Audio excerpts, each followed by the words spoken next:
Okay. Oh, I got a little carried away there at the end. Anyway, this could be one of the simplest strum sessions that you've had, but it could be one of the more complex, depending on which stage you're working at and which part of this lesson you want to really push. So to start off with, we're going to do this basic down, down, up strum. It is kind of the foundation of many, many 4/4 strums. What I mean is strums that have 4 beats in them. 1, 2, 3, 4. But there's some subtleties that I want to explain to you also that because it's a simple strum, we can use it to start working on some of those subtleties. Let's start with the basic strum. It's going to be down, down, up, down, up, down, up. That's 1 down and 3 down ups. We could count it, and it's helpful to at least understand this counting because when you get to more sophisticated strums, it'll help you divide up the beat a little bit. So we're going to count like this. 1, 2, and 3, and 4, and. And you'll notice the whole motion is just my arm going up and down. By the way, don't go too far down and too far up. Try to stay within the 2 or 3 inches, just because it takes too long to get back if you get way up here and have to come back down. The other thing is, aim for a smooth strum. I have lessons on more details on how to get smooth strumming, depending how you hold the pick. But just a quick refresher. Try to hold your pick so it wobbles a little bit, but not so much it flies out of your hand. And I usually put my pick, I point my finger a little bit like this, and then put my thumb over the pick. It's a little just below my first knuckle, and the pick can move a little bit. And I'm going up and down, but at the same time, I'm moving my wrist just a little bit to kind of accommodate the string. So on the way down, the pick is aiming up, so it's not digging straight in. And on the way up, it's going down a little bit. Try not to worry too much about that. If you do, you'll have a heck of a time keeping up with the strum. The idea is you pay attention to it, and over time, you keep nudging it so it gets smoother and smoother over time. Now, let's do that strum together just a little bit. Start with left hand muting the strings just so we can concentrate on the right hand. Here we go. Ready? Hit it. 1, 2, and 3, and 4, and. You notice the ends mean up in this case. Ready? Go. 1, 2, and 3, and 4, and. Again. 1, 2, and 3, and 4, and again. 1, 2, and 3, and 4, and last time. 1, 2, and 3, and 4, and. So let's try that with a G chord. I'm going to use a 4-finger G. I have my second finger on the 3rd fret, 6th string, first finger on the 5th string, 2nd fret, and I've got my 3rd and pinky together on the 3rd fret of the 2nd and 1st string. That's a 4-finger G. Now, if this is hard for you and you want to do a different G, that's fine. Just so we can play together for a little bit, any G will sound fine together. Ready? Go. Down, down, up, down, up, down, up. Again. Down, down, up, down, up, down. Again. Down, down, up, down. And again.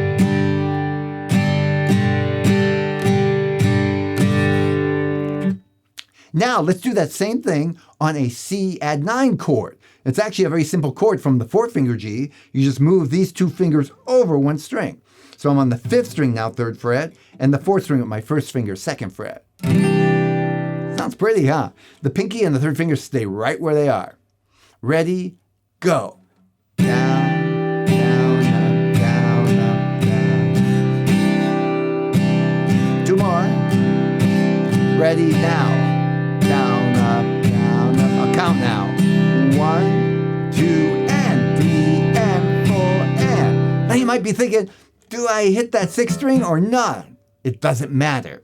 Because if you do it like I'm doing it, my 2nd finger is actually touching the 6th string, so it doesn't sound anyway. So I can strum the whole thing and you won't hear the 6th string. But let's say that you got your finger in there and the 6th string did sound.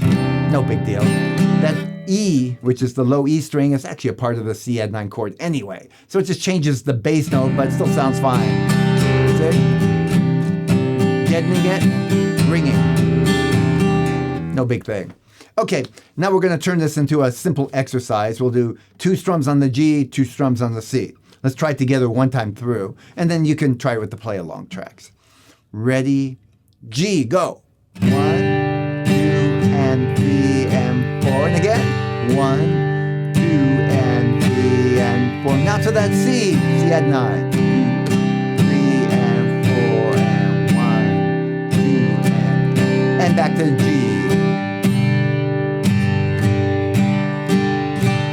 Again. And to the C. One more time.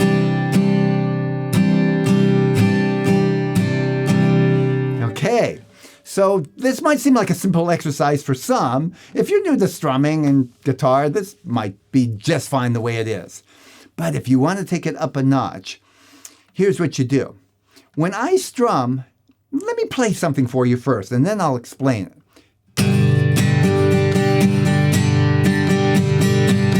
That is different than this.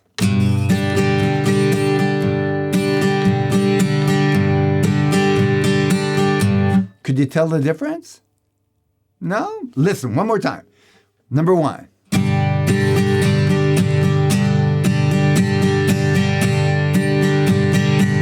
Number 2.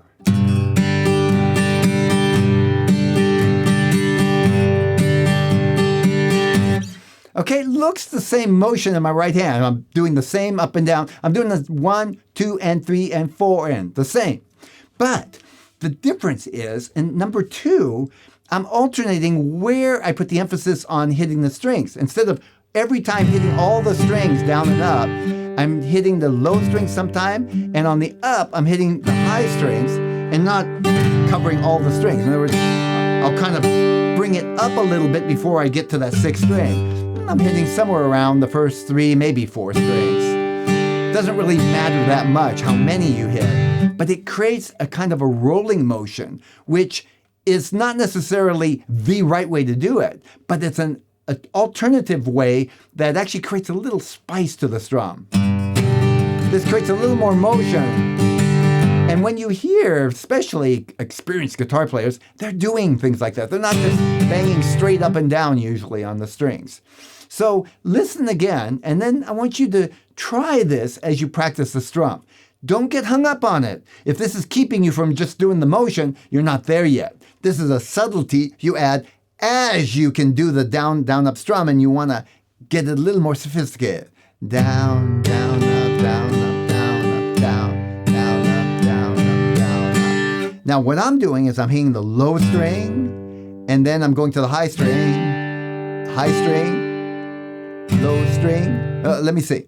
Down, down, up, down, up, down, up. I'm doing low string, high, down, up, low, down, up. I'm hitting like in the middle of the string, and then high, down, up. That's not the one way to do it. You could alternate it. As a matter of fact, if I were playing a song, I'd probably mix it up a little bit, but start with one way, get used to it, and then you'll have more control over time. You can just improvise as you go. Down, down, up, down, up, down, up. So try that much with me. We'll go even slower. I'm going bass, and then down, up on the high end, not high, one high string, but 3 or 4 strings, and then down, up on the low strings, and then down, up on the high strings. Ready, hit it. Low, low, high, low, high. I'm exaggerating. Again, go. Low, high, low, high. Again, ready, go. Low, high. Last time, let's do it. Ready, hit it. Low, high, low, high. Keep going. Low, high, low, high, low, high, low, high, low, high, low, high. Okay, go for it.